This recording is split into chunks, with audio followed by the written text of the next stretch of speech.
Sud Radio Berkov dans tous ses états. Le fait du jour. Il y a 2 ans, dit cet appel, je terminais la lettre au gouvernant, dit lettre des généraux, par ces mots. Si rien n'est entrepris, le laxisme continuera à se répandre inexorablement dans la société et demain, la guerre civile mettra un terme à ce chaos croissant. Aujourd'hui, la situation de notre cher pays se résume en un mot, désastreuse. Nous avions le meilleur système de santé du monde, le meilleur modèle d'énergie, la meilleure école, une armée admirée à l'international, une industrie compétitive et une agriculture performante. Mais tout ce qui touchait à l'excellence n'est plus que décombre. Notre pays n'est plus qu'une zone mondialisée qui s'appauvrit chaque jour davantage. Alors la question se pose, comment a-t-on pu tomber aussi bas, aussi vite? Qui est responsable et pourquoi rien n'a été entrepris pour redresser ce pays et protéger sa population? Une question que vous posiez il y a 2 ans, Jean-Pierre Fabre-Bernadac, vous avez reçu, c'était l'époque de la lettre au gouvernant, plus tard appelée lettre des généraux. Vous êtes président de Place d'Armes et vous êtes auteur de polar et vous êtes ancien officier de gendarmerie, il faut le souligner. Alors, pourquoi un nouvel appel au peuple de France? Est-ce que vous ne pensez pas que, malheureusement, ces appels, certes, ont été répercutés, surtout la lettre au gouvernant, énormément, on en parlera, mais après, vous gardez toujours espoir, vous n'avez pas l'impression qu'il y a une immense résignation ou passivité qui s'est installée en France? D'abord, je vous remercie d'avoir lu déjà une partie de l'appel, hein. C'est le début et c'est peut-être la partie essentielle. Si vous permettez, avant de parler de l'appel, je voudrais vous parler d'une action que nous avons eue avant parce qu'elle me paraît très symbolique. Oui. Vous vous souvenez certainement de ce vieux harki de 82 ans qui s'appelait Hossein Abdellaoui et qui habitait Charleville-Mézières et qui a tué un jeune d'une bande parce que depuis 9 ans, il était insulté, injurié, on lui crachait dessus, on le malmenait. Parce qu'il était harki. Parce qu'il était harki. Et je rappelle que les harkis, il faut rappeler aux plus jeunes auditeurs. Oui, les harkis sont ceux qui ont combattu du côté français pendant la guerre d'Algérie. Ils étaient plus nombreux que le FLN, d'ailleurs, il faut le dire. Et malheureusement, la France a été déplorable puisqu'elle n'a pas toléré au départ qu'on les ramène en France. Donc cette personne est aujourd'hui en prison, il est en prison à Reims, et nous nous occupons de lui, nous essayons de le faire sortir, et c'est assez dramatique, parce que 82 ans en prison, il est en fin de compte coupable, certes, de ce meurtre, mais il est aussi victime. Mais il est aussi victime. Victime parce qu'en 9 ans, rien n'a été fait au niveau du pouvoir pour alléger ce problème. Il était régulièrement, quotidiennement persécuté. Tout le temps. Il rentrait, sa grande joie, c'était d'aller jouer à la pétanque. Et quand il rentrait, il habite le rez-de-chaussée, il habitait le rez-de-chaussée, dans un quartier évidemment pourri. Hein. Où ça? À Charleville-Mézières. À Charleville, oui, pardon. Et donc, c'est là où il avait toujours affaire à ces jeunes. Et un jour, il a pété les plombs, quoi. Et donc, pour revenir à nous... Alors, pour revenir à Place d'Armes et pour revenir surtout à l'appel, pourquoi j'ai fait cet appel? Cet appel, en fin de compte, c'est 2 années après la lettre au gouvernant, la lettre des généraux. Il y a eu beaucoup de personnes qui ont signé. Il y a 61 généraux qui ont signé. Il y a eu 27 000 militaires, anciens militaires, hein, c'était pas des gens d'actifs, parce que sinon ça aurait été impossible. D'ailleurs, vous savez que la ministre avait regardé, elle a fait fouiller pour savoir s'il n'y avait pas des gens d'actifs qu'elle a punis, d'ailleurs quelques-uns qu'elle a punis. Et puis, il y avait 100 000 civils qui nous avaient demandé par la suite à venir, et il y avait 100 000 civils. Donc, c'est un deuxième appel. Alors, la grande différence, c'est que le premier, il était vers le haut, il était vers les gouvernants. Mais les gouvernants, qu'est-ce qu'ils ont fait? Non seulement ils n'ont pas répondu, mais ils nous ont injuriés. Vous vous souvenez certainement de ces fameux généraux en charentaise qu'avait dit un ministre. Et non seulement ils nous ont injuriés, mais pendant 2 ans, ils n'ont rien fait. Mais je dirais même, ils ont fait pire. Et par conséquent, au bout de 2 ans, il me paraissait essentiel de cette fois-ci se tourner de l'autre côté, c'est-à-dire vers le peuple. On s'est tourné vers le haut, ensuite on se tournait vers le bas. Rien n'est péjoratif dans ma phrase. Jean-Pierre Alpha Benada, que vous aviez déjà eu le peuple, puisque vous avez eu 27 000... Combien? Oui, 27 000 anciens militaires et 100 000. Et 100 000 civils. Donc, il y avait déjà une partie du peuple. Absolument. Non négligeable. Absolument, mais il n'empêche que la lettre avait bien été faite pour les gouvernants au départ. Hein. Et là, on s'est dit, qu'est-ce qu'il faut faire? Je crois que c'était important de frapper un grand coup. Et par conséquent, l'appel, c'est ça. Alors, qu'est-ce que donne cet appel en dehors du début que vous avez cité? D'abord, il remet en cause les 3 derniers présidents. Oui, je lis quand même parce que c'est intéressant. Vous dites Nicolas Sarkozy bafoue la victoire du non au référendum sur la Constitution européenne de 2005 en faisant adopter le traité de Lisbonne grâce à la tenue du Congrès du Parlement. Effectivement, depuis d'ailleurs, il n'y a plus de référendum national, c'est clair. François Hollande restreint notre énergie nucléaire pour complaire aux lubies écologistes, posant les bases des problèmes énergétiques actuels. Et ça, aujourd'hui, on en voit effectivement les conséquences. Emmanuel Macron, sans hésiter, fait tirer à balles de défense sur les gilets jaunes venus manifester pour le maintien de leur niveau de vie et l'élaboration d'initiatives citoyennes. Au Qatar et en Afrique, il a un comportement indigne de la fonction présidentielle. Enfin, en s'acharnant à faire passer un projet de loi inique contre le monde du travail, vous parlez évidemment de la réforme des retraites, il prend le risque de susciter un climat de violence sociale incontrôlé. Certes, alors voilà, vous parlez des 3 derniers présidents, hein, ça fait quand même du monde, mais justement, le peuple a réagi, les gilets jaunes aujourd'hui aussi, enfin le peuple, une partie du peuple, mais vous n'avez pas l'impression, je vous dis que cet appel... je vais être extrêmement vulgaire, c'est comme pisser dans un violon. C'est-à-dire, est-ce que quelque part, on se dit oui, c'est vrai, c'est bien de le faire, mais les gens, on a l'impression, ne réagissent pas. Mais je me trompe peut-être. Qu'est-ce que vous en pensez ? Alors, je pense que pour le mouvement sur le problème de la retraite, il y a une réaction certaine. Moi, ce qui me déplaît, même si je suis totalement d'accord avec les manifestants, ce qui me déplaît, c'est que, vous l'avez certainement constaté, il n'y a pratiquement pas de drapeau français. Il y a des drapeaux rouges, il y a des drapeaux noirs, il y a des drapeaux des syndicats, mais les drapeaux français, il n'y en a pas. Écoutez, la dernière fois, j'en ai compté 3.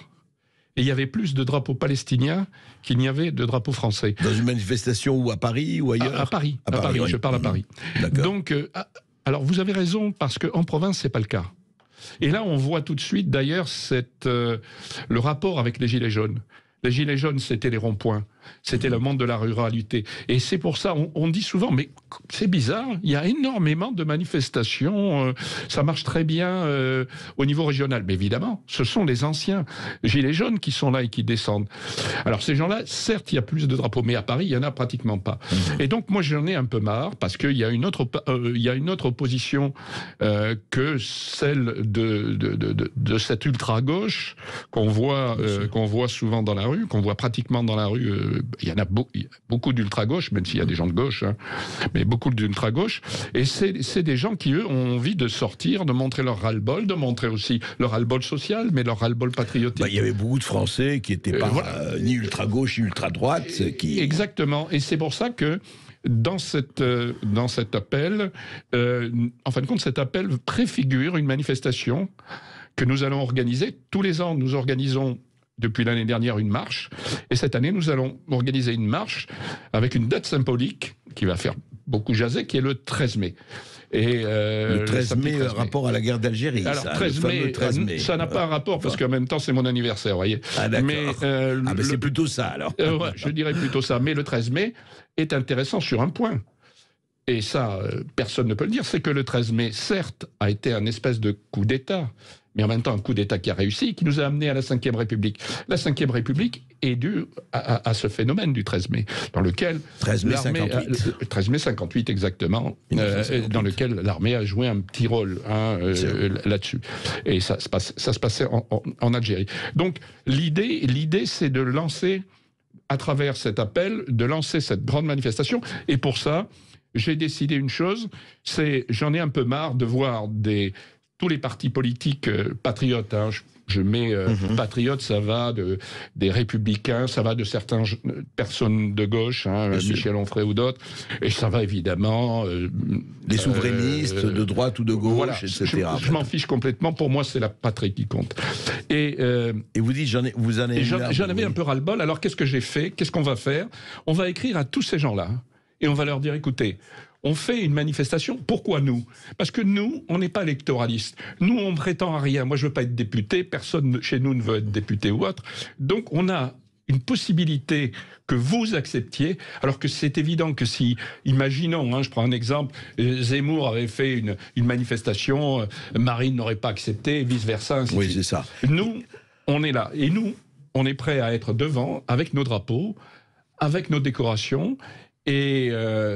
tracer la route à toutes ces associations. Donc on va leur écrire et on va leur dire, venez avec nous ce jour-là pour qu'il y ait vraiment énormément, une quantité phénoménale de drapeaux tricolores, tout en ayant ce côté social. Parce que pour moi, le peuple, c'est inséparable de la nation. Alors justement, d'abord, symbole, pourquoi n'avez-vous pas choisi le 18 juin pour cet appel? Parce que le 18 juin, c'est un moment où les gens commencent à être en vacances et que c'était plus compliqué. Mais évidemment que j'aurais pu prendre le 18 juin, vous avez raison. Mais voilà, il fallait aussi une date qui soit porteuse. Alors justement, de ce point de vue-là, donc effectivement, réunir tout le monde, mais on a l'impression, vous savez, et c'est pour ça que on sent bien je dirais la déconnexion. Rappelez-vous qu'il n'y a pas si longtemps, pour la réforme de retraite, il y avait une motion référendaire demandée à l'Assemblée, et parce que c'était le Rassemblement national qui avait été tiré au sort, la NUPES n'a pas voulu voter. Donc, chambre ingouvernable, chambre absolument... alors, effectivement, et même s'il n'y a pas la majorité absolue d'un côté, c'est comme si ça se passe comme si c'était la majorité absolue. Ce que je voudrais dire, général, vous savez très bien, capitaine, vous avez été officier de gendarmerie, vous savez très bien, le problème c'est, qu'est-ce qui fait qu'à un moment donné, on a l'impression que plusieurs personnes de tous bords voient que ce n'est plus possible, et ils le disent, et ils l'écrivent, et ils le manifestent, etc., que ce soit dans la rue, dans les gazettes, à la télévision ou ailleurs, et en eux-mêmes. Mais on a l'impression que tout ça reste comme une espèce de surfusion, comme une espèce de mousse, et voilà, et ça s'arrête là. Je pense que, pour prendre une image, le pourrissement n'est pas assez fort encore. C'est malheureux à dire, hein. Pour moi, il est terrible, et je pense que pour vous aussi, mais il n'est pas assez fort. Vous savez, c'est comme le fruit sur l'arbre. Il faut du temps avant que le fruit pourrisse entièrement et qu'il tombe. Et je pense que nous n'en sommes pas loin. Mais le fruit continue à pourrir, et malheureusement, il ne tombe pas. Mais je m'aperçois que beaucoup de monde, et ça c'est déjà un premier point intéressant, c'est que beaucoup de monde le sent. Aujourd'hui, j'entends des tas de gens dire ce n'est pas que le 49.3 qui fait descendre les gens dans la rue. C'est évident qu'il y a un malaise bien plus important que le 49.3. Et je pense que c'est ça le problème. Et c'est ce que je disais il y a 2 ans, et je crois que ça c'est important. Le dernier point que je voulais dire, c'est que je donne une note d'optimiste derrière, parce que je veux pas qu'on dise je parle sauvons la France, sauvons les Français. Mais moi, je crois, alors je vais ressortir une vieille formule de 1914, vous voyez que ça date, c'est l'union sacrée. Moi, je crois que quand la patrie est en danger, et la patrie est en danger, eh bien, il faut que toutes les forces, quelle qu'elle soit, puisque l'union sacrée allait de l'Action française jusqu'au Parti socialiste, je pense que à ce moment-là, les gens doivent se regrouper et ne plus tenir compte de leurs petites querelles. C'est pour ça que je veux cette manifestation qui doit être le départ de quelque chose. Oui, et ce merveilleux poème d'un communiste, Louis Aragon, rappelez-vous, pendant la résistance, celui qui croyait au sel, celui qui n'y croyait pas, tous les dés aimaient la belle prisonnière des soldats. C'était la France, c'était ça. Ce magnifique poème, en fait, c'est ce que vous voulez.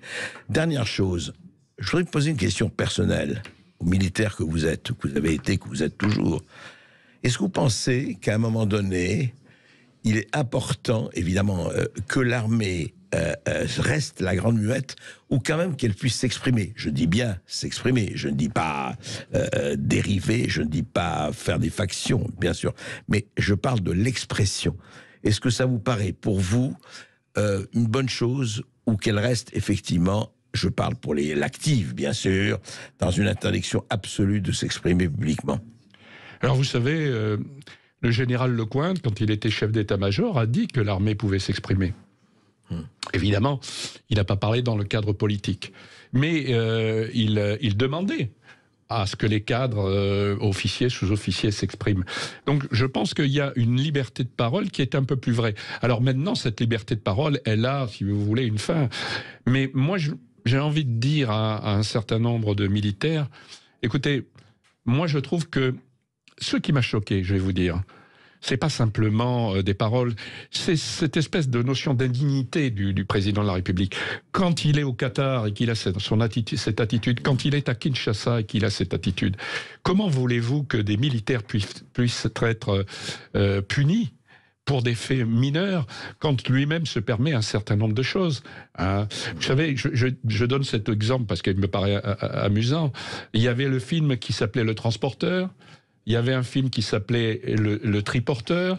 On pourrait faire un dernier film qui s'appelait Le Tripoteur. Parce que vraiment, c'est quand même... N'allons pas jusque-là. C'est quand même... écoutez, non, mais je comprends. Je pense qu'il aurait pu être un bon ostéopathe. Il n'y a pas de problème. Il va peut-être se reconvertir, on verra bien. Vous avez vous-même dit qu'à un moment donné, vous pensiez qu'il allait quitter sa fonction. Je ne sais pas si c'est vrai. C'est ce que disent certains éditorialistes, etc. Mais ça, ce sont des spéculations. Voilà, il pourrait se reconvertir. Merci Jean-Pierre Fabre-Bernadac. On reparlera de ça avant le 13 mai, bien sûr. Merci et de voir ce qui va se passer. Voilà. Et on suit ça. En tout cas, lettre au peuple de France, appel au peuple de France. Il le lira. On verra. Sur Valeurs Actuelles, demain. Sud Radio, André Berkoff. Ça balance pas mal. Berkoff, dans tous ses états, ça balance pas mal sur Sud Radio. Ça fait des décennies, même plus. Il y a des chansons sur la coco dans les années 20, dans les années 30. Tout ça n'est pas neuf, mais ça a pris une dimension absolument mais énorme.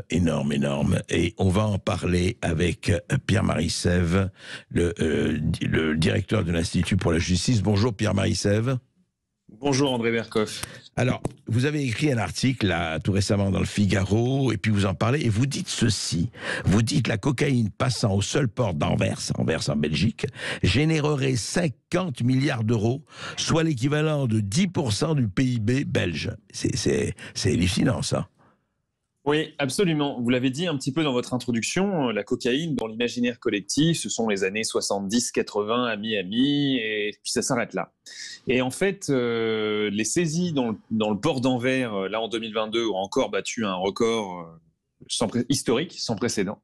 Et tout ça marque un petit peu une évolution, c'est-à-dire que pendant longtemps, les États-Unis étaient le premier marché mondial de cocaïne. Aujourd'hui, en 2022-2023, ce sera certainement l'Europe, pour la première fois dans l'histoire. Ah oui, pour la première fois, oui. Absolument. C'est vraiment tout nouveau, et Anvers est un petit peu le symbole de tout ça, puisque je vous ai dit, 50 milliards d'euros, ce que j'écrivais dans ma tribune, c'est-à-dire 10% du PIB belge, c'est tout simplement hallucinant. Mais Anvers n'est qu'une des portes d'entrée, et il y en a beaucoup, beaucoup plus. Ça fait environ 10 ans que toutes les agences, et à commencer par l'OFAST, qui est l'agence française de lutte contre le trafic de stupéfiants, ça fait à peu près 10 ans que les signaux d'alarme sont un petit peu au rouge, et d'année en année, ça s'aggrave, et on attend vraiment, en tout cas moi en écrivant cette tribune, j'attendais vraiment... j'espère toujours obtenir une réaction des pouvoirs publics pour lutter contre ce problème qui s'annonce très, très, très dangereux. Alors, on va en parler après les informations. Restez avec nous. C'est passionnant. Qu'est-ce qui se passe aujourd'hui ? 50 milliards. Vous imaginez que pour la cocaïne uniquement, il y a tout le reste. On en parle tout de suite après les informations avec Pierre-Marie Sève.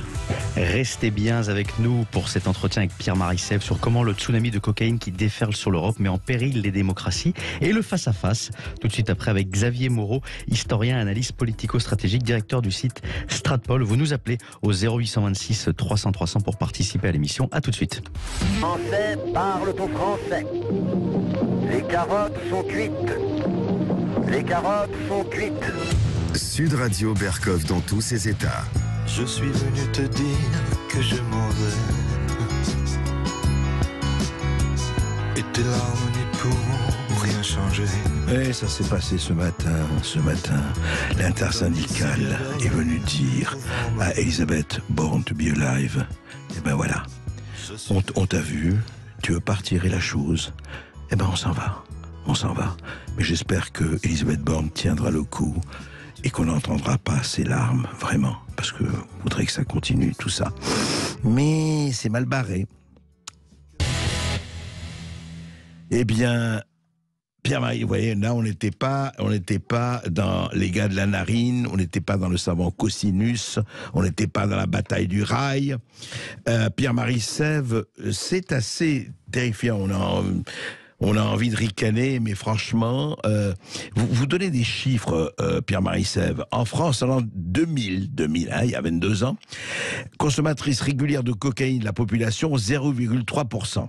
Aujourd'hui, 1,6% de la population française. On est passé en plus de 20 ans de 0,3 à 1,6. Et alors, ça induit beaucoup de choses, parce qu'il y a d'abord l'insécurité, ce qui se passe, et puis la corruption aussi, Pierre-Marie Sève. Pierre-Marie Sève, vous êtes avec nous? Vous ne nous entendez pas, apparemment. Ah non? Je vous entends, c'est bon. Ça y est. Oui, c'est bon, je vous entends. Oui, alors des affaires de corruption, on en entend assez régulièrement. Je ne sais pas si vous vous souvenez, en 2018, on avait une affaire de corruption d'un docker du Havre, par exemple. Oui. En fait, les dockers sont absolument indispensables dans le bon fonctionnement des transports de cocaïne, puisque l'essentiel de la cocaïne se transporte par la mer, par les bateaux. Les containers, les fameux containers. Exactement. Ouais. On a aussi un autre problème qui est d'ailleurs très spécifiquement français, qui est le transport par voie aérienne. Ce sont les mules, dont on a tous entendu parler dans les films, mais qui aujourd'hui, les plus de mules au monde, pratiquement, ou en tout cas en Europe, sont à Orly. Elles passent par la Guyane, et ce sont des jeunes Guyanaises ou des jeunes Guyanais qui transportent de la cocaïne sur eux. Mais donc je disais, il y a la corruption des dockers, qui est un point important, mais il y a des corruptions beaucoup, beaucoup plus graves. Je prends un seul exemple. Il y a 1 ou 2 ans, le chef de la police du port d'Anvers. Donc le port d'Anvers, il faut bien comprendre que c'est le lieu de transit majeur de la cocaïne en Europe. En Europe, d'accord. Alors, c'est pas le seul. Il y a aussi Rotterdam, il y a Le Havre, il y en a d'autres. Mais Anvers est vraiment le premier et le plus emblématique. Alors, et le chef le chef de la police du port d'Anvers a été arrêté pour corruption par la police fédérale belge. Le chef de la police du port d'Anvers, carrément. Exactement. La haute autorité, Oui, un policier fédéral belge a lui aussi été attrapé en flagrant délit. Là, ce sont les dockers qui l'ont dénoncé. Mais il a été attrapé en flagrant délit. Il leur a offert 1 million d'euros pour qu'il puisse ouvrir, ce policier belge, pour qu'il puisse ouvrir un container. Donc, évidemment, le faire passer dans du trafic ensuite derrière. Donc, la corruption, c'est un danger. Là, on parle de dockers, on parle ensuite de chef de la police. Ça peut monter beaucoup, beaucoup, beaucoup plus haut. Je rappelle par exemple qu'un des vrais narco-États qui existe sur Terre, qui est le Suriname, qui est un petit pays complètement gangréné par la cocaïne et par son transport, le Suriname, le président de la République du Suriname a été accusé, il est toujours accusé, il a plus ou moins fui, mais il a été accusé pendant longtemps d'être un des trafiquants de cocaïne les plus importants au monde. Donc ça peut monter vraiment très haut dans l'appareil d'État. Alors justement, Pierre-Marie Sève, vous dites, le directeur du Centre opérationnel d'analyse du renseignement maritime pour les stupéfiants, SOERTOP, interrogé par Le Point, disait ceci: de plus en plus de membres des autorités judiciaires et politiques sont corrompus en Europe occidentale, chez nous donc. La cocaïne génère tellement d'argent qu'elle représente une menace pour la démocratie européenne. Est-ce que c'est pas exagéré? Il y a vraiment, aujourd'hui, on est gangrené à ce point? Oui, je pense qu'il faut le dire, et je pense que la plupart des gens ne réalisent pas. En fait, ce qui se passe actuellement aux Pays-Bas et en Belgique est extrêmement, extrêmement inquiétant. Il y a des journalistes qui ont été menacés. Il y a le plus grand journal néerlandais, qui est l'équivalent du Figaro ou du Monde aux Pays-Bas, qui a été incendié par des membres de la Mokromafia, qui est la mafia marocaine originaire du Rif, les plateaux du Rif, qui sont les plus grands trafiquants de drogue en gros en Europe. Et ils ont balancé une voiture bélier piégée sur les locaux du journal. Donc là, vous imaginez, c'est quand même, c'est-à-dire les journalistes ne peuvent plus faire leur travail. Il y a la fille du roi des Pays-Bas qui a été menacée de mort, menacée d'enlèvement par les mêmes Mokromafia, donc les trafiquants néerlandais. Aujourd'hui, alors qu'elle vivait à Amsterdam, elle est étudiante. Aujourd'hui, elle vit cloîtrée dans le Palais Royal. Mais il y a aussi des gens qui meurent un petit peu presque par hasard, hein, c'est terrible, mais moi je me souviens très bien avoir vu une affaire aux Pays-Bas aussi, dans un parking, un règlement de compte entre trafiquants, et c'est un couple avec son bébé qui est pris en plein milieu, qui est pris pour la cible en question, et il y a le mari, je crois, qui est mort. Enfin bref, et puis ça, c'est encore un petit état des lieux, mais si on en arrive au Mexique où on a des centaines de milliers de morts par an, ça va être une autre chanson. Et je rajoute un autre petit élément. Vous vous souvenez peut-être aussi, cette affaire de Chanteloup-les-Vignes en Seine-Maritime. C'est une mère, PS, qui a été mise en examen, qui est aujourd'hui mise en examen avec un de ses adjoints pour trafic de cocaïne, trafic de drogue, pour avoir prévenu des dealers. Et ce qui est terrible, c'est qu'à la fois, vous dites, il y a la corruption, il y a l'explosion du trafic, mais il y a aussi l'explosion des consommateurs. On vient de donner les chiffres. Et ça, juste, on ne va pas faire de psychologie facile, mais ça tient à quoi, cette explosion des consommateurs, à votre avis, Pierre-Marie Sève? Alors, ça tient aussi à l'explosion de l'offre de cocaïne. C'est-à-dire que depuis une dizaine d'années, en gros, les 3 pays producteurs de cocaïne, que sont la Colombie, le Pérou et la Bolivie, ont doublé leur production de cocaïne. Donc, ils en ont énormément. Dans le même temps, on a le marché américain qui est saturé. Donc, on a une stagnation du marché de la cocaïne aux États-Unis, une très légère augmentation depuis 10 ans, mais on est plus ou moins saturé à cause des opioïdes. Les États-Unis, vous le savez probablement, font face à une épidémie gravissime, d'opioïdes, de fentanyl plus précisément maintenant. Et donc, on a beaucoup plus de cocaïne qui est disponible en Europe. Et donc, c'est beaucoup plus facile pour les consommateurs d'y arriver. Mais vous avez raison, je pense qu'il y a plusieurs choses qui peuvent être faites du côté des consommateurs. C'est évidemment plus de sensibilisation dans les écoles, etc. Bon, ça, évidemment, on le sait et c'est nécessaire. Et puis un peu de sanctions, peut-être quelques sanctions un peu. Exactement. Un peu plus fortes. La peur du bâton, hein. La peur du gendarme, c'est le cas de le dire. C'est ça, exactement, pour les trafiquants comme pour les consommateurs. Et c'est d'ailleurs une des raisons pour lesquelles les trafiquants. Puisqu'en fait, ce sont les Colombiens, en gros, hein, je vous résume ça très gros, les Colombiens qui produisent, les Mexicains qui transportent. Les cartels mexicains se sont rendus compte qu'aux États-Unis, les sanctions judiciaires étaient très très lourdes, très très fortes. Alors, c'est pas toujours exécuté, mais les États-Unis n'y vont pas de main morte dans la lutte contre on choisit l'Europe et on va vers l'Europe. Parce que l'Europe est beaucoup moins sévère que les États-Unis, c'est beaucoup plus facile, il y a beaucoup moins de risques, et puis tout ça est un calcul de coût-bénéfice qui est positif pour eux. Sud Radio Berkov dans tous ses états. Le face-à-face. Le face-à-face d'André Berkov avec Xavier Moreau, historien, analyste politico-stratégique, directeur du site Stratpol, auteur de Livre noir de la gauche française et Ukraine, pourquoi la France s'est trompée. Xavier Moreau est à Moscou, il y est depuis 23 ans. Bonjour Xavier Moreau. Bonjour. Xavier Moreau, oui, bonjour. Vous êtes à Moscou, nous sommes à Paris. Vous êtes un homme d'affaires, entrepreneur franco-russe. Vous avez écrit pas seulement ces 2 livres, mais pour beaucoup d'autres. Et vous analysez la situation. Ce que je voudrais avec vous, c'est peut-être 2 choses. D'abord, il y a 2 domaines qui nous intéressent. Vous vivez à Moscou. Alors, vous savez que un certain ministre, un ministre certain de l'économie, disait que nous allons mettre à genoux et va s'effondrer l'économie russe il y a déjà quelques mois. Aujourd'hui, à Moscou, très franchement, et je pense que même si vous avez à Moscou, vous êtes franco-russe, je pense que vous avez l'objectivité. Comment ça se passe? Je parle du point de vue économique. Mieux, moins bien qu'avant, et des choses qui manquent, des choses qui... Comment ça se passe? La vie quotidienne, je parle. Écoutez, la vie quotidienne a été un peu tourmentée au début de ce que les Russes appellent l'opération spéciale, c'est-à-dire fin février et le mois de mars. C'est l'agression. Xavier Moreau, juste, il y a quand même une agression, une invasion quand même. Écoutez, ce serait une agression que je comparais à celle qu'aurait dû accomplir la France contre l'Allemagne en 1936. Voilà. Les Russes avaient le choix de faire. Les Russes avaient le choix de faire une guerre préventive. Ils ont fait le choix que nous aurions dû faire et que malheureusement le général Gamelin n'a pas fait. Voilà. C'est votre avis. Voilà pour ce que j'en pense. D'accord. C'est mon avis. Non, je comprends très bien, Mais alors, revenons à ça. Bon, il y a eu quand même cette opération spéciale que vous appelez cette invasion que j'appelle ou agression. Après, on pourrait en discuter effectivement les tenants et les aboutissants, et ça c'est tout à fait normal. Mais là, vous me dites qu'au début, ça a été dur et après, ça s'est plutôt arrangé? Ça a été dur sous deux aspects. Déjà parce que les Russes ne s'y attendaient pas.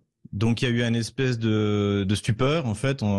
Après, le gouvernement russe a expliqué que l'Ukraine s'apprêtait à tomber sur le Donbass au milieu du mois de mars. Mais bon, même avec ces explications-là, on est quand même passé d'un état de paix armée à en fait une guerre qui finalement s'avérait être une guerre de l'OTAN contre la Russie. Donc là, il y a eu un moment de stupeur. Moi, par exemple, je m'y attendais pas. J'étais pas au courant de tout ce qui se passait derrière, évidemment. Et à côté de ça, il y a eu des sanctions qui ont été prises et qui ont eu un impact immédiat, notamment l'inflation, et puis qui a aussi obligé la Banque centrale à réagir. Et d'ailleurs, la Banque centrale a très bien réagi, de l'avis même des économistes occidentaux, en augmentant très fort les taux d'intérêt, en bloquant les transferts d'argent pour éviter de ce qu'on appelle, pardonnez l'anglicisme, un bank run. Et ça a très bien marché. Mais donc les taux d'intérêt ont augmenté, je sais plus, on était presque à 20%, je crois. Énorme. Mais contrairement à 2014 et à 2016, on est très rapidement retombé à des taux d'intérêt normaux. Et finalement, la monnaie aujourd'hui est plus forte avec des taux d'intérêt plus bas qu'elle l'était avant l'opération spéciale. Donc on peut dire que la Banque centrale russe, et puis aussi le fait d'adosser le rouble à la vente du gaz entre guillemets aux pays hostiles, donc à l'Europe, a été un coup de génie. Donc visiblement tout ça a été relativement bien préparé. Et une fois qu'on a passé cette vague d'inflation au début de l'opération spéciale, eh bien en fait finalement les choses se sont lissées. Et aujourd'hui, si vous ne vivez pas à la frontière nord, on va dire, de l'Ukraine, en Russie, c'est-à-dire à Belgorod ou à Koursk, en fait, vous n'entendez parler de la guerre que sur à la télévision et sur les réseaux sociaux. Alors justement, on va en parler, Xavier Moreau, après une toute petite pause. C'est très intéressant comment justement est le moral des Russes, comment ils ont réagi et le rapport avec l'Occident aujourd'hui tel qu'il est perçu, que ce soit dans les sphères d'autorité, mais surtout dans la population, comment c'est vécu. On en parle tout de suite après une toute petite pause. Et vous souhaitez interpeller Xavier Moreau sur sa vie en Russie, vous nous appelez au 0826 300 300 pour participer à l'émission. 0826 300 300, à tout de suite sur Sud Radio. Les Français parlent au français. Je n'aime pas la blanquette de veau. Je n'aime pas la blanquette de veau. Sud Radio Berkov dans tous ses états. Et nous sommes en direct avec Moscou, avec Xavier Moreau, historien, analyste politico-stratégique, directeur du site Stratpol et auteur du livre noir de la gauche française, de Ukraine, pourquoi la France s'est trompée. Xavier Moreau, alors justement, vous parliez de l'inflation, vous parliez d'un équilibre qui a été en tout cas retrouvé relativement vite d'ailleurs, même s'il y a encore... Alors, justement, vous savez, quand l'embargo, juste pour rester sur le plan économique, on a dit voilà, plusieurs sociétés françaises à ce moment-là, et grosses entreprises multinationales, on dit bon, on se retire, voilà, c'est l'embargo, c'était pas l'embargo que de la France, bien sûr, l'embargo de l'Occident, etc. Est-ce que ça s'est senti dans les marchés, dans les étalages, dans les magasins, ou pas vraiment ? Non, ça s'est pas senti parce que déjà en fait les Russes avaient annoncé la couleur en disant si vous partez, nous on garde les usines et les machines-outils. Donc, par exemple, Ikea a fermé ses portes il y a un peu plus de 6 mois et là en fait l'ancien management d'Ikea a repris les magasins, a repris les usines et va refaire de l'Ikea, simplement ça s'appellera autrement. Vous avez également le finlandais Nokian qui est sur le point de partir, donc qui vend à 50% de la valeur de son usine. Et j'écoutais sur une radio économique qui s'appelle Business FM en russe, et l'analyste expliquait de toute manière la matière première, elle est russe, l'usine, elle est là avec les machines-outils, donc la seule différence pour les Russes, ça va être que ça coûtera 20% moins cher parce que ça s'appellera plus Nokian. Donc en fait, la Russie a largement de quoi reprendre la production. Il y a le domaine automobile a été touché parce que en fait, il y a mais ça, c'est pas seulement en Russie. Il y a des sous-ensembles qui sont fabriqués dans d'autres pays, qui sont importés, donc tout ça, tout d'un coup, a été bloqué. Mais les Russes ont rapidement réagi. On fait venir les Chinois. On dit aux Chinois, vous pouvez tout reprendre, mais dans ce cas, faut construire des usines pour faire des sous-ensembles. Et les Chinois sont tout à fait intéressés. Pour vous donner un exemple, le premier producteur automobile en Russie avant la crise, c'était Renault. Aujourd'hui, ce sont les Chinois de Haval, voilà. Oui, c'était un économiste français qui disait, on a tout fait pour pousser la Russie dans les bras des Chinois, on y a réussi. Donc en fait, ce que vous dites, c'est que tous ces grands qui ont décidé grandes entreprises ou autres qui ont décidé de se retirer ont été assez rapidement, peut-être pas complètement remplacés. En tout cas, et refonctionnant sous d'autres étiquettes. Tout à fait. Et de ce que j'observe, si vous voulez, je compare par rapport à ce qui s'est passé en 2014 et 2015, où là, il y a eu les premières sanctions à la suite de la destruction du MH17. Et en fait, je trouve qu'elles sont beaucoup moins pénibles, les sanctions et les contre-sanctions, que celles qu'on a connues en 2014-2015. Et parce que, si vous voulez, la Russie a mis en place des tas de systèmes pour compenser ces sanctions potentielles. Par exemple, elle a son propre système de paiement, donc qui a remplacé Visa Mastercard, ce qui fait que, en fait, en Russie, Visa Mastercard sont fermés, mais vous ne vous en rendez même pas compte. Il a son propre système de transfert d'argent interbancaire. Il y a des tas de choses. La vie est extrêmement numérisée. L'administration, les services publics, surtout à Moscou. Et Moscou, c'est quand même 13 millions d'habitants. Ça marche mieux qu'à Paris, si vous voulez, quand je compare les deux. Donc, et tout ça, on n'a pas vu la différence. Et du point de vue même de l'inflation, ça concerne pas tout. Par exemple, la Russie, du point de vue alimentaire, ça doit être la première puissance agricole au monde. Ça aussi, c'est une des conséquences. Et c'est important d'en parler parce que Vladimir Poutine en a parlé pas plus tard qu'hier, des sanctions. C'est-à-dire que Vladimir Poutine est en visite à Toula. Donc c'est une ville industrielle et il a répondu aux questions des ouvriers à Toula. Voilà, c'est connu pour les samovars, mais également pour l'armement en fait. D'accord. Et donc en fait, les ouvriers s'inquiétaient pour les machines-outils, etc., etc. Et Poutine leur a répondu écoutez, en 2014 on nous a mis des sanctions, on a pris des contre-sanctions sur les produits agricoles. Aujourd'hui on est le premier exportateur de blé, on importait du cochon, on en exporte. Et en fait, l'ambition de Vladimir Poutine, et ça je pense que c'est quelque chose qui est calculé dès le début de l'opération spéciale, c'est de toute manière, on va se prendre des sanctions, quoi qu'il arrive, quoi qu'on fasse, et on va utiliser ces sanctions, comme en 2014 et comme en 2015, pour faire un saut qualitatif dans ce que moi j'appelle l'hyper-industrialisation. C'est-à-dire que aujourd'hui, vous prenez les chiffres de 2021 du Fonds monétaire international ou de la Banque mondiale, mais ça doit être à peu près les mêmes. Industrie plus construction, c'est 32% du PIB en Russie. En France, en 2021, c'était 16. Aujourd'hui, on doit être à 10 avec la crise énergétique. Et aujourd'hui, ça suffit pas à Vladimir Poutine. Il veut passer, j'ai l'impression, à 50% de production industrielle. La Russie est une puissance qui produit ce dont elle a besoin. Alors, je comprends. Alors, Xavier Moreau, en fait, on n'arrive pas à l'autosuffisance, mais on fait de sa faiblesse une force et on fait de ces sanctions en disant, on est obligé, on est dos au mur. Enfin, dos au mur, pas vraiment, mais je veux dire, on est obligé de se débrouiller nous-mêmes avec nos propres forces. Enfin, c'est un peu ça. Alors pas qu'avec ses propres forces, parce que la Russie en fait a beaucoup d'argent, elle génère énormément d'argent, même et grâce aux sanctions en fait, tout en vendant moins de pétrole et de gaz, comme les sanctions ont créé une crise sur les marchés, ça a augmenté les prix et donc la Russie finalement a gagné plus d'argent en 2022 qu'avant. Mais également aussi parce qu'elle s'appuie sur une réalité qu'a refusé de voir les pays occidentaux, c'est la bascule de l'économie vers l'Asie, de l'économie mondiale vers l'Asie. Pour vous donner un ordre d'idée, dans les années 80, la CEE, Communauté économique européenne, que nous connaissons mais que les plus jeunes ne connaissent pas, c'était 30% de la richesse mondiale, du PIB mondial. Aujourd'hui, l'Union européenne, c'est 12%.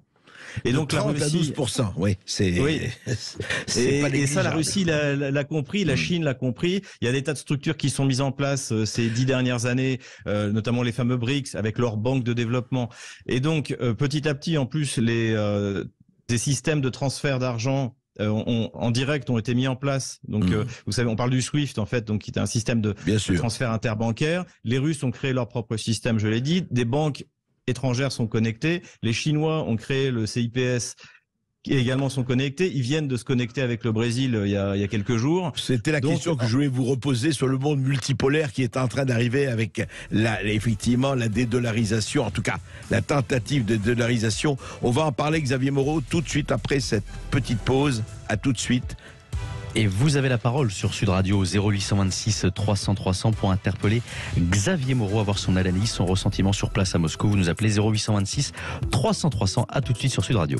Barkov dans tous ses états. Et oui, toujours, et avec toutes les informations que nous donne Xavier Moreau, homme d'affaires, entrepreneur franco-russe, écrivain et essayiste, en direct de Moscou. Xavier Moreau, justement, pour suivre les chiffres et les informations que vous nous donniez et qui sont très intéressantes pour remettre en perspective ce qui se passe.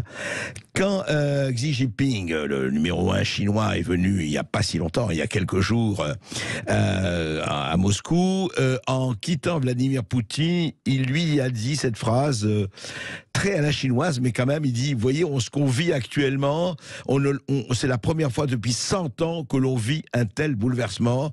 Poutine lui a dit oui, et il est parti. Ça veut dire quoi, ça, très exactement, selon vous ? Si vous voulez, si vous regardez la situation de la Chine il y a 100 ans, c'était pas très brillant. L'Occident colonialiste était en pleine apogée. D'ailleurs, l'exposition coloniale, je crois en 1930, a été considérée comme l'apogée de la colonisation française. Et en fait, c'était le monde dans lequel on vivait. Et je pense que pour une bonne partie du monde, c'est ce monde, on va dire, avec l'Occident dominant et un monde colonial, ou en tout cas, même après la décolonisation, où l'Occident fait régner son hégémonie, eh bien, c'est ce monde-là qui prend fin. Et pour la Chine, c'est quelque chose de très important, puisque la Chine a été humiliée toute la deuxième moitié du 19e siècle et entre les deux guerres, notamment par le Japon. Donc je pense qu'effectivement c'est vraiment la mise en place entre guillemets d'un nouvel ordre mondial, pour paraphraser George Bush père, et surtout un ordre mondial qui n'est pas fondé sur une domination, mais plus sur un développement à la chinoise, c'est-à-dire fondé sur l'économie. Et notamment sur J'espère à la chinoise qu'on ne parle pas du crédit social et autres joyeusetés de ce genre. Non, parce que les Chinois font ce qu'ils veulent. Les Chinois considèrent que chacun fait ce qu'il veut chez soi. Eux, en revanche, ils ont un projet qui n'est pas un projet militaire, qui n'est pas un projet diplomatique, qui est un projet économique, qui est les routes de la soie. Ouais. Les routes de la soie passent par l'Asie centrale et en principe devraient arriver, c'est Marco Polo si vous voulez, devraient arriver jusqu'en Europe. Et la Chine a intérêt que tout au long de ces routes de la soie, eh bien, la paix règne. Et donc, ils ont une activité. Et à la base, encore une fois, les routes de la soie, c'est un projet du ministère de l'économie, pas du ministère des Affaires étrangères. Oui, mais ils ont intérêt à inviter, par exemple, l'Arabie Saoudite, par exemple, l'Iran, à s'entendre pour que la paix règne dans la région. C'est ce qui se passe en ce moment. Oui, enfin, on le voit. Tout à fait. Ce qui était impensable il y a encore quelques années. Le rapprochement. Et regardez ce qui se passe également au Pakistan. Regardez également ce qui se passe au Pakistan, qui est invité à l'Inde à participer à des rencontres. La Chine, en fait, a un projet économique. C'est un peu le doux commerce de Montesquieu, si vous voulez, sauf que cette fois, ça marche.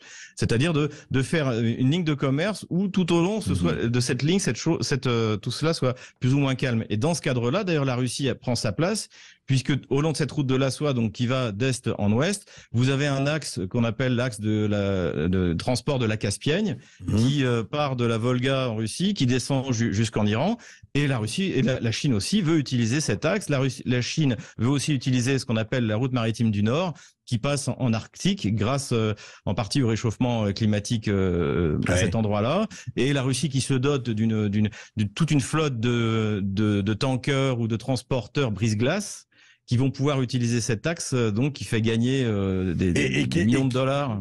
Et qui a contourné très largement l'embargo qui avait décrété. Exactement. C'est ça. Exactement. Xavier Moreau, justement, alors, Basson, ça m'intéresse d'avoir, puisque vous le côtoyez aussi bien les autorités que le russe moyen, si russe moyen il existe, enfin, comme on parle du français moyen. Quel est aujourd'hui, par rapport à il y a 20 ans, puisque ça fait un peu plus de 20 ans que vous vivez en Russie, enfin de façon régulière. 23 ans. 23 ans, voilà. Qu'est-ce qui a changé ou qu'est-ce qui change en ce moment dans l'appréhension du russe de l'Occident, l'appréhension de l'Occident par les Russes? Qu'est-ce qui a changé ou qu'est-ce qui a changé depuis quelque temps ou pas? Alors ça ne date pas de l'opération spéciale, mais l'Occident n'est plus un modèle. N'est plus un modèle de développement. C'est lié à deux choses, c'est que la Russie a trouvé son propre modèle, et surtout c'est que les Russes voyagent. Et pardonnez-moi, mais lorsqu'ils rentrent de Paris et qu'ils reviennent à Moscou, ils disent mais en fait donc notre ville, alors c'est 13 millions d'habitants Moscou, c'est Paris, c'est plus grand que Paris et sa banlieue. Donc Paris, imaginez Paris, c'est 10 millions. Paris intramuros, c'est 2 millions. Paris et le Grand Paris, c'est 10 millions, 8 à 10 millions, voilà. C'est ça. Ouais. Donc imaginez que Paris et sa banlieue soient totalement sans insécurité. Tout est parfaitement organisé, numérisé. Il y a des parcs partout avec des plachas de quilles, c'est des petites places pour que les enfants jouent partout, des places pour que les gens fassent du sport. Vous avez par exemple en bas de chez moi, il y a des sacs de frappe. Quand ils les ont posés il y a un an, je me suis dit, il y en a un qui va arriver avec son coupe-boulon, ça va pas durer 24 heures. Il est toujours en place. Il y en a 2. Donc ce que je voulais, c'est qu'en fait, on est dans une ambiance qui, alors ça a beaucoup changé depuis que je suis arrivé. Hein. Je vous cache pas que en 23 ans, si vous venez à Moscou tous les 2 ans, vous reconnaissez pas la ville. Tellement ça progresse. Donc vous avez la propreté, si vous voyez ce que je veux dire. Vous avez la sécurité. Vous avez des infrastructures tout simplement extraordinaires. Il y a ces 30 stations de métro ouvertes en un an, par exemple. C'est tout simplement incroyable. Et puis vous avez accès à tout, des restaurants partout. Enfin, vraiment une qualité de vie qui est extraordinaire. Donc, quand vous avez un touriste russe qui revient, ou une touriste russe, puisque généralement c'est elles qui se font embêter, si vous voyez ce que je veux dire, qui revient de Paris, il a une chance en plus sur 2, ça s'est fait voler sa montre. Je parle d'expérience de mes amis. Moi, je leur dis surtout quand vous allez dans une table de café, vous mettez pas votre téléphone portable sur la table parce que vous risquez de vous le faire attraper quand vous êtes en terrasse. Et ça, en Russie, ça n'existe pas. À Moscou, ça n'existe pas. Mais Xavier Moreau, honnêtement, c'est pas un tableau trop idyllique que vous faites de Moscou par rapport à Paris. Je comprends. On sait très bien ce qu'on vit à Paris. Mais vous n'êtes pas dans l'idylle, là. Vous n'êtes pas dans... Ah non, je vous assure. Non. Et moi, c'est ce que je dis d'ailleurs dans mes vidéos. Je dis, venez voir. Et je peux vous dire que ceux qui viennent me disent, Xavier, on a subi un choc technologique, un choc de propreté et un choc de vérité aussi, parce qu'on s'aperçoit qu'on nous ment. C'est-à-dire que... Dites-moi, quand est-ce que vous dites il y a 20 ans tout change, mais vous dites oui, ce n'est plus... À un moment donné, parce qu'on se rappelle que même Poutine, il y a 20 ans, etc., était assez ouvert sur l'Europe, c'est-à-dire qu'il y avait une envie, non pas d'intégrer l'Union européenne, c'est pas le problème, mais quand même, l'Europe avait beaucoup, je veux dire, fasciné. Enfin, on va pas revenir à l'histoire, à la culture, etc. Mais vous savez, j'ai lu un truc extraordinaire de Bukowski, que je recommande à tout le monde. Vladimir Bukowski, le dissident de l'Union soviétique, qui avait connu tout ce qu'il a connu, a dit aujourd'hui, écoutez, moi c'est très simple, je viens en Europe, eh bien l'Union européenne, c'est l'URSS. Même système, exactement, même politburo, même gens non élus, etc., etc. Il a comparé, mais de manière extrêmement saisissante, évidemment, il n'y a pas le goulag, heureusement, chez nous, mais quand même, il a comparé les deux, il a dit, mais l'Union européenne, aujourd'hui, me rappelle furieusement l'URSS d'hier. Je vis dans votre futur, c'est ce qu'il a dit. C'est ça. C'est ça. J'ai connu votre futur. Oui, exactement. Écoutez, oui, je suis désolé. Encore une fois, quand je suis arrivé en Russie il y a 23 ans, c'est pas du tout l'impression que j'avais. J'avais l'impression d'arriver dans un tiers-monde blanc. C'était alors moi j'étais jeune, j'avais 28 ans, c'était quasiment comme dans les films. Là, en plus j'étais. Quand vous dites tiers-monde, quoi, c'était la pauvreté, c'était quoi? C'était pauvre. Donc j'étais expatrié, j'avais un pouvoir d'achat extraordinaire. N'importe quelle boîte de nuit, vous arriviez, vous montriez votre passeport français ou n'importe quel étranger, vous entriez, vous étiez considéré. Le tube à la mode quand je suis arrivé, c'était American Boy ou Idusta Boy. American Boy, je pars avec toi. Donc il y avait 3 jolies filles qui chantaient ça et tout le monde ne rêvait que de ça, de les jeunes filles. Aujourd'hui, c'est plus du tout le cas. Aujourd'hui, au contraire, la Russie regarde. Alors, du point de vue civilisationnel, elle regarde tout de même toujours du côté de l'Occident parce que c'est un pays européen et le modèle chinois les attire pas plus que ça. Mais en revanche, ceux qui connaissent, on est dans la situation inverse des années 90, si vous voulez. Dans les années 90, ceux qui voulaient être l'intelligentsia expliquait aux Russes de base ce que c'était que le bonheur de vivre en Europe. Et c'était vrai. En 1992, un Russe qui commence à voyager en France ou en Allemagne, il découvre le supermarché. Bien sûr. Il n'y a pas de queue. C'était heureux comme Dieu en France à l'époque. We got in Frankreich, voilà, comme disait ça. Mais aujourd'hui, c'est l'inverse. Croyez-moi, les témoignages de Français qui viennent ici, qui tout d'un coup débarquent à Moscou, mais ils sont sous le choc. Ils sont sous le choc, je vous le dis honnêtement. C'est le même choc que moi j'ai eu en arrivant il y a 23 ans en Russie. De l'autre côté. Xavier Moreau, restez évidemment avec nous. On va vous confronter. Je crois qu'il y a beaucoup de questions à vous poser de la part des auditeurs de Sud Radio. Beaucoup de gens nous appellent au 0826 Allez-y, on va commencer par prendre quelqu'un là. Et oui, on accueille Christian de Bordeaux. Bonjour Christian. Bonjour Christian. Oui, bonjour. On vous écoute Christian. Alors, je suis déjà intervenu avec M. Le Sommier, mais je n'avais pas pu poser mes questions. Mais M. Moreau est plus apte ou capable, je ne sais pas, s'il connaît le système militaire russe, chinois, etc. Chinois et français. Alors, moi, je suis ingénieur de formation, j'ai travaillé un peu dans l'armement, etc. Bon, je connais un peu le développement russe, des techniques russes. Je voulais savoir quel est le taux d'engagement militaire des Russes aujourd'hui en Ukraine, parce que cela me paraît un peu faible, etc. Je pense qu'il y a beaucoup... Est-ce qu'on nous dit tout, comme vous dites?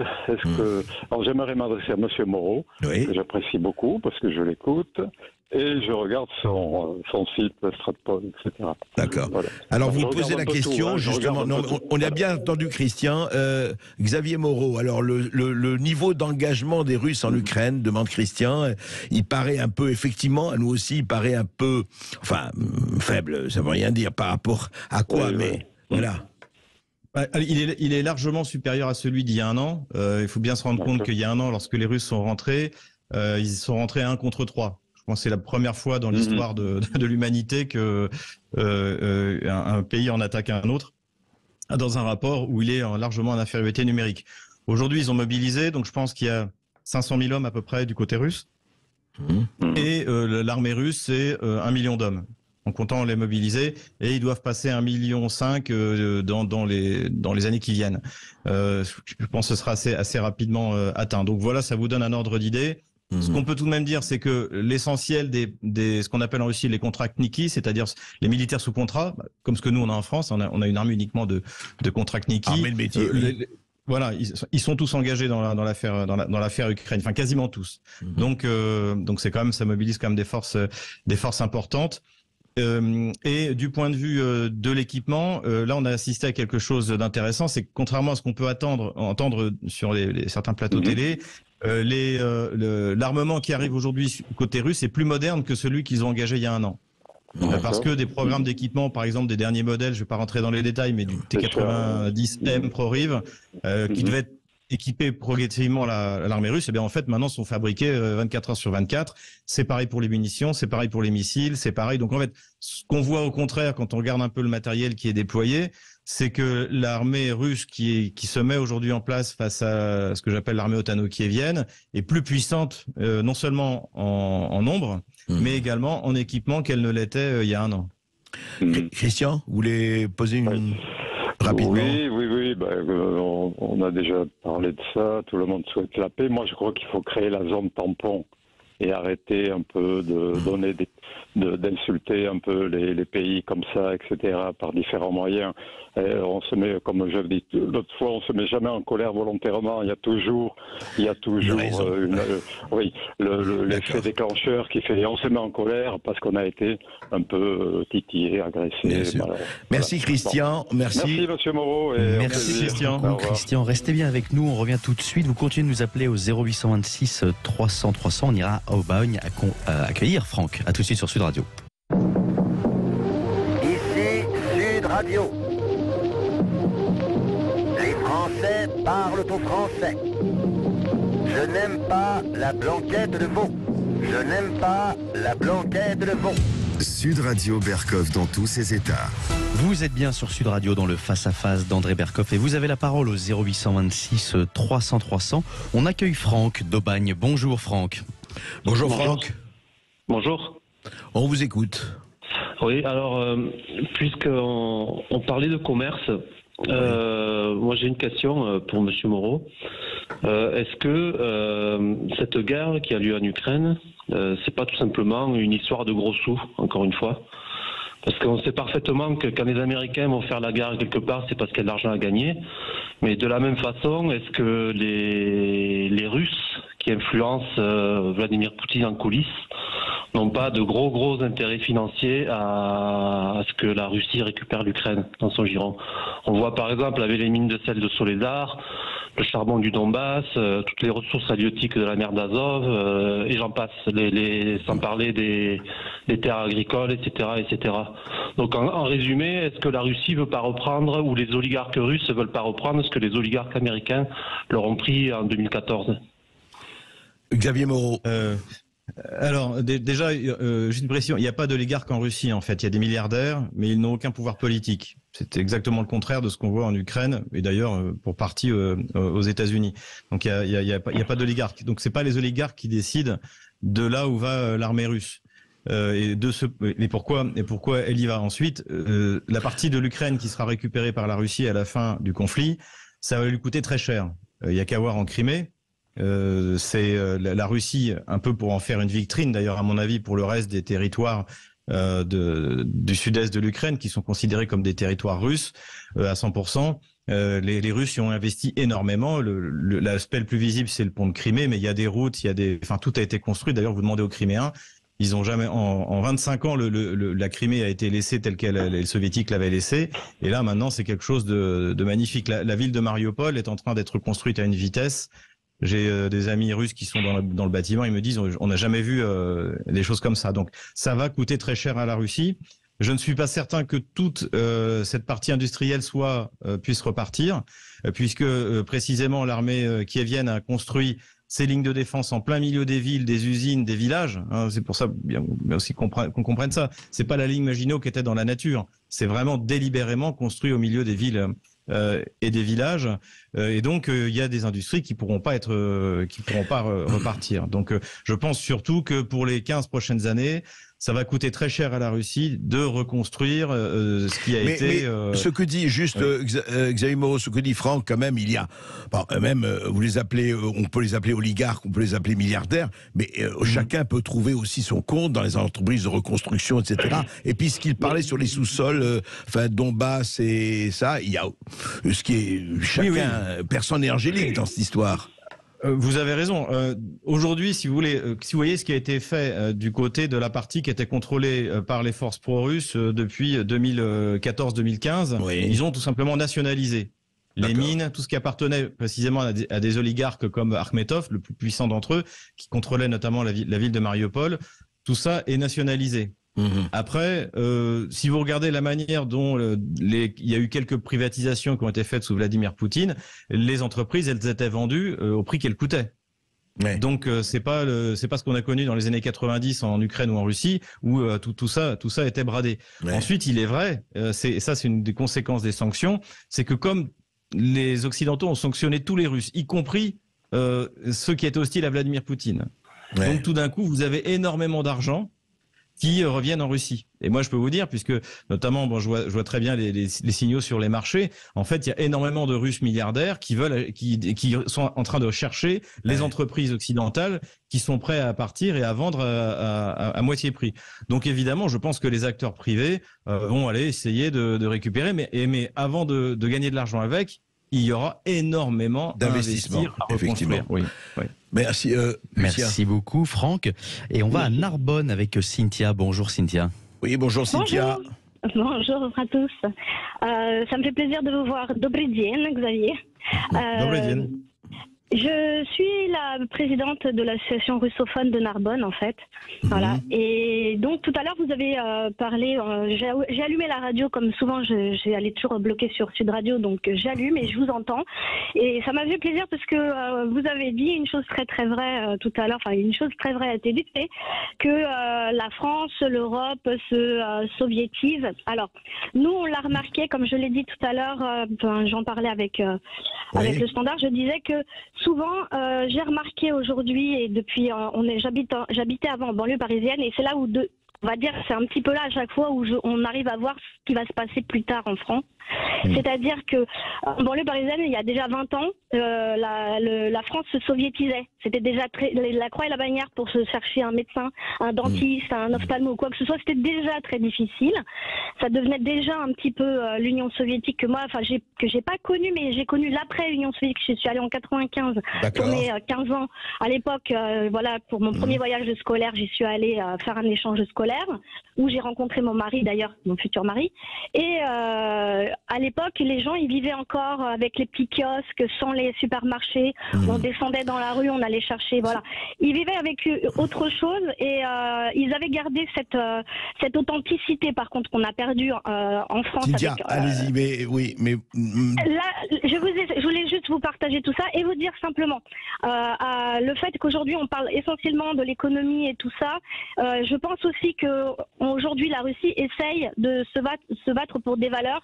Et les valeurs, c'est celles qu'on a beaucoup perdues en France avec le capitalisme et tout ça, c'est-à-dire se battre pour un pays où on a envie de garder un modèle, que ce soit un modèle familial ou un modèle de vie traditionnel parfois. Et en France, on essaye depuis longtemps, que ce soit, et ça on l'a vu en banlieue il y a très longtemps, on nous essaye de nous effacer. C'est-à-dire on essaye de nous dire vous êtes plus vous n'avez pas d'identité, vous êtes déjà ni un homme, ni une femme, ni vous êtes français le et genre, encore, le vous n'êtes pas woke et français. compagnie. Non, mais Cynthia, Voilà, vous avez très bien exprimé ça. Comme on arrive en fin d'émission, je voudrais donner le dernier mot à Xavier Moreau. Effectivement, alors bon, c'est pas le capitalisme, il est maintenant partout, y compris en Russie, partout. Mais les valeurs, ce seraient lesquelles? Si valeurs il y a, on voit très très bien que c'est aussi un conflit d'identité et de valeurs. Rapidement, vous diriez, l'enjeu est sur quoi dans ce domaine? Je citerai Vladimir Poutine qui a dit que la seule idéologie qu'il doit y avoir en Russie, c'est le patriotisme. Et qu'il espérait que plus jamais la Russie ou les élites russes n'auraient envie d'étendre une vision messianiste du monde. Mais je crois que ce à quoi fait allusion votre auditrice, c'est vrai. C'est-à-dire qu'en fait, c'est la défense des valeurs de la famille. Et ça, si vous voulez, la Russie est un pays, comme ils disent eux-mêmes, multiconfessionnel, et donc ils appellent ça les 4 religions traditionnelles, donc l'orthodoxie, l'islam, le judaïsme et le bouddhisme. Et il y a un consensus là-dessus, et il y a un consensus complet, c'est-à-dire que ces valeurs occidentales nouvelles, parce que à l'origine l'Occident c'était pas ça, que vous venez de citer, eh bien ce ne sont pas les nôtres, et nous n'en voulons pas. C'est ça, oui, c'est vrai que Poutine a beaucoup parlé du woke et de la cancel qui était assez étonnant, mais on le comprend mieux. Ça les horrifie, les Russes sont horrifiés par ça, horrifiés. Je vous le dis honnêtement, je pèse mes mots. Merci Xavier Moreau et merci à nos auditeurs. Merci à vous. Merci beaucoup, chers auditeurs, d'être toujours aussi nombreux à nous écouter. Et merci à Xavier Moreau, historien et analyste politico-stratégique, directeur du site Stratpol, auteur du livre noir de la gauche française et de Ukraine, pourquoi la France s'est trompée. Tout de suite, l'émission de Brigitte Lahaye. À tout de suite sur Sud Radio.